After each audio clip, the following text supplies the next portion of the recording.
Have you ever imagined what could drive a woman to wage war against the most powerful empire of her time? In the heart of ancient Britain, a story of vengeance and defiance unfolds. Our protagonist, Boudica, was not just a woman but a queen, a leader of the Celtic Iceni tribe. But her tale is not one of royal luxury and leisure. Boudica was married to Prasutagus, the king of the Iceni. He was a strategic man, choosing to align himself with the Roman Empire, the superpower of their era. Prasutagus's alliance with Rome was a delicate balancing act, a bid to maintain his kingdom's autonomy while under the shadow of the Roman eagle. But this fragile balance was shattered upon Prasutagus's death. In his will, he left half of his kingdom to Rome and the other half to his daughters, hoping to placate the Roman hunger for expansion. But Rome, in its insatiable greed, chose to disregard this final wish. They seized all of Prasutagus's kingdom, leaving nothing for his daughters. But the Romans didn't stop at mere theft, oh no! They publicly flogged Boudica and committed the unthinkable against her daughters. All these atrocities, performed in the name of Rome, were done in full view of Boudica. This was not just a violation of her family's rights, but a direct affront to her dignity as a queen and a mother. So what happens when you push a queen, a mother, a woman, to her limits? In Boudica's case, her sorrow and rage became fuel for a fiery resolve. She decided to challenge the very empire that had wronged her and her family. She rallied the tribes of Britain, united them under her banner, and prepared to wage war against the Romans. Imagine the audacity, the sheer will of this woman, to stand up against an empire that spanned 3 continents, that had legions at its beck and call. But Boudica was not deterred. She was ready to fight, to reclaim what was rightfully hers, and to avenge the wrongs done to her family.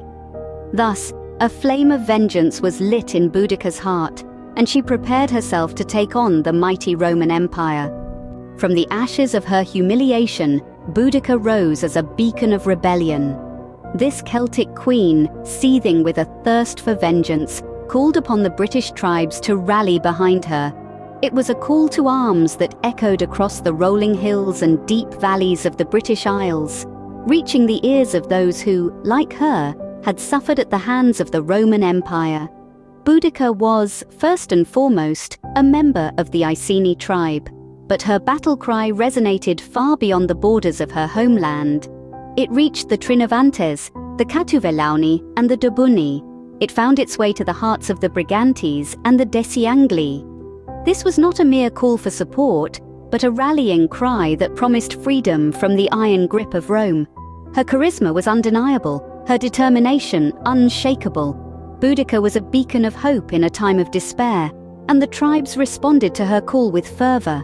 They saw in her a leader who had suffered as they had, who understood their pain, and who was prepared to lead them into battle against a common enemy. Under Boudica's leadership, the British tribes united as never before. Their collective strength was formidable, their resolve unyielding. They prepared for battle with a single-minded focus, honing their skills and sharpening their weapons. The once scattered tribes now stood together, a united front against the Roman invaders. Boudica's rallying cry was not just a call for revenge, but a call for freedom.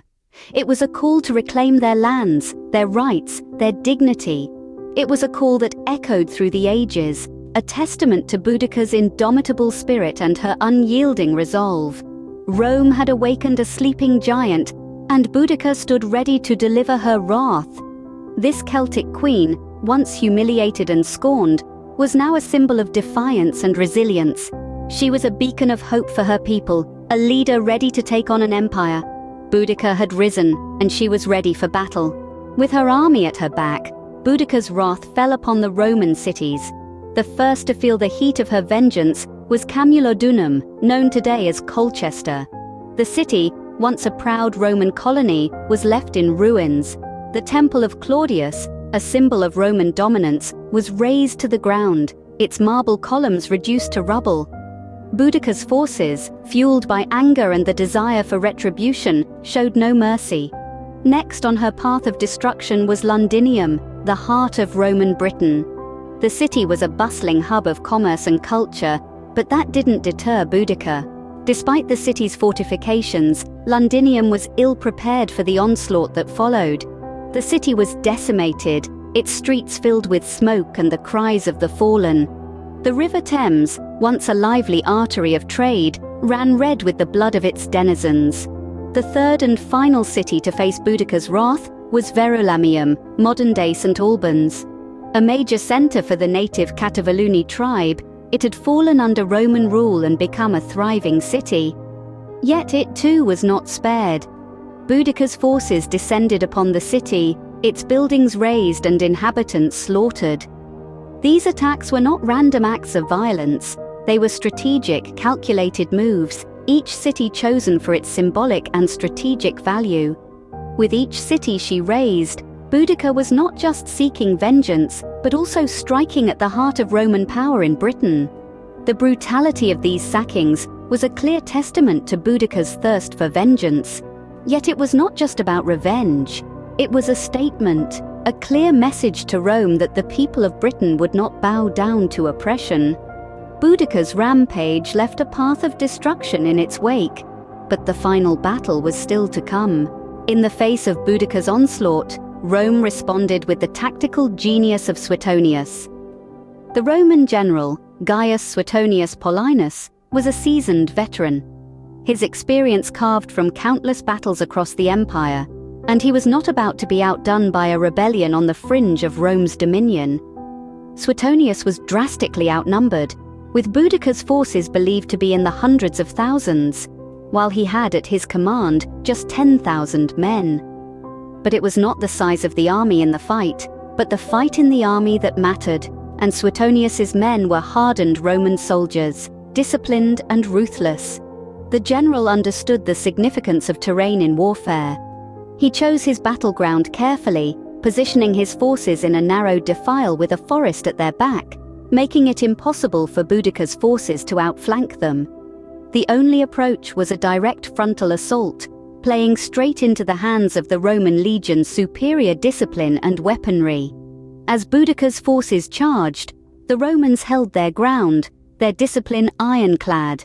The Romans' tight formation and short swords were perfect for close combat, while the Britons, armed primarily with long swords, were unable to effectively engage.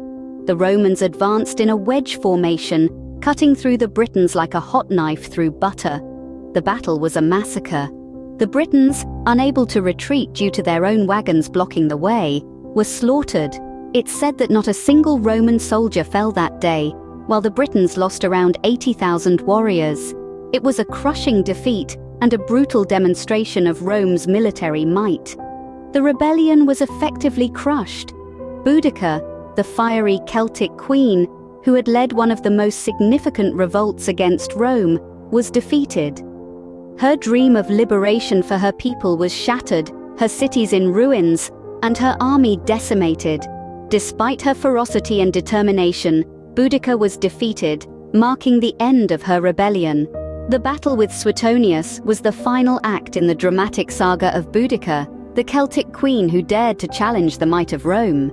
The tale of Boudica's life does not end with her defeat.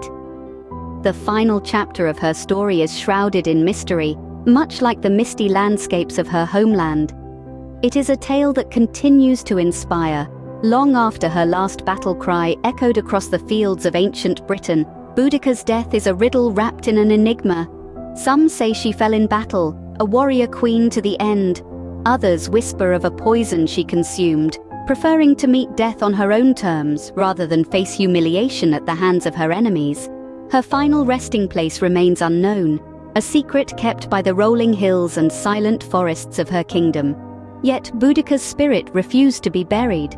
Her legacy lived on, a beacon for those who dared to rise against oppression. Her story resonates with the power of rebellion, the courage to face insurmountable odds, and the unyielding determination to fight for justice. Her memory was kept alive in the hearts of the Britons, passed down through generations like a cherished heirloom. In the following centuries, her tale was immortalized in literature, art, and music, crossing borders and reaching distant shores. In the 19th century, Queen Victoria, the ruler of a vast empire, found a kindred spirit in Boudica, the warrior queen of a small tribe. Boudica's bronze statue, standing tall and defiant against the backdrop of London's Westminster Bridge, is a testament to her enduring influence. In the 21st century, her spirit continues to inspire. Her story is a rallying cry for those who refuse to bow down to tyranny, a symbol of resistance against the might of oppressors. She is a reminder of the power of a woman's wrath, of the strength that lies in unity, and of the indomitable spirit of freedom. Boudica, the Celtic queen, remains a symbol of resistance and a testament to the power of a woman's wrath. If you enjoyed this dive into the life of Boudica, remember to like and subscribe to the Taboo History channel for more intriguing tales from the past.